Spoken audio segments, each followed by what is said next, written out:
এখানে আমি নিয়েছি 200 গ্রাম ময়া মাছ। মাছটা খুব ভালো করে বেছে ধুয়ে নিয়েছি। আর এক্ষেত্রে মাছটা খুব ভালো করে বাছতে হবে, না হলে কিন্তু এই তেঁতুল চচ্চড়ি খেতে তেতো লাগবে। এখন এই মাছের মধ্যে দিচ্ছি হলুদ আর দিচ্ছি লবণ। এখন খুব হালকা হাতে এটা মাখাতে হবে, কারণ মাছগুলো খুবই ছোট। মাছটা বাছতে একটু সময় লাগে, কিন্তু এটা খুব পুরনো দিনের রান্না। খেয়ে দেখবেন, আশা করি আপনাদের খেতে বেশ ভালো লাগবে। যদিও একটু সময় লাগে বাছতে, রান্না করতে সময় লাগে না, কিন্তু খেতে খুব ভালো লাগে। বড় মাছ তো রোজই খান, এরকম ছোট মাছ খেয়ে দেখুন। এই মাছকে আমাদের এখানে ময়া মাছ বলে। আপনারা একটু কমেন্ট করে জানাবেন আপনারা এই মাছগুলোকে কী মাছ বলেন। একদম ছোট ছোট মাছ। আর এই মাছ খাওয়া চোখের পক্ষে খুবই উপকারী। সপ্তাহে অন্তত যদি একদিন করে এই মাছ খাওয়া হয়, তাহলে চোখ ভালো থাকবে। লবণ আর হলুদ মাখিয়ে এটা 5 মিনিটের জন্য রেখে দিচ্ছি। আর এখানে নিয়েছি আমি পুরানো তেঁতুল। পুরানো তেঁতুল খাওয়া খুবই ভালো।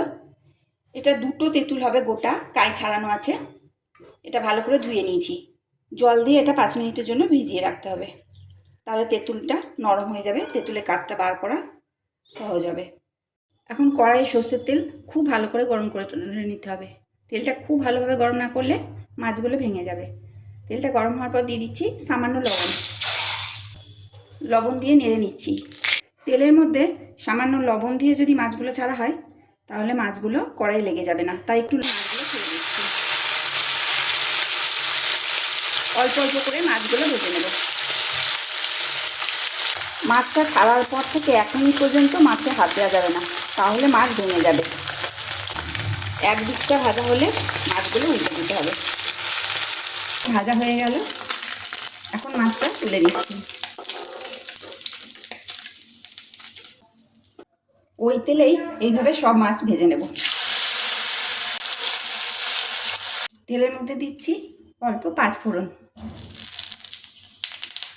আর দিচ্ছি কটা কাঁচা লঙ্কা চেরা। ফোড়নটা একটু ভেজে নিতে হবে।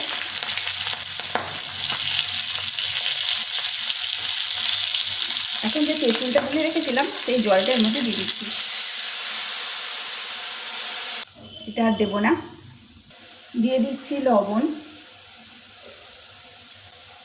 আর চিনি।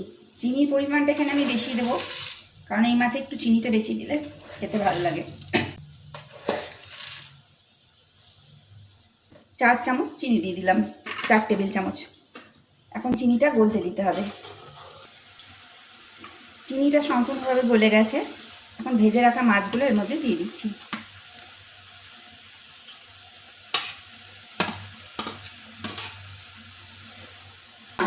মাছটা মিশিয়ে দিতে হবে।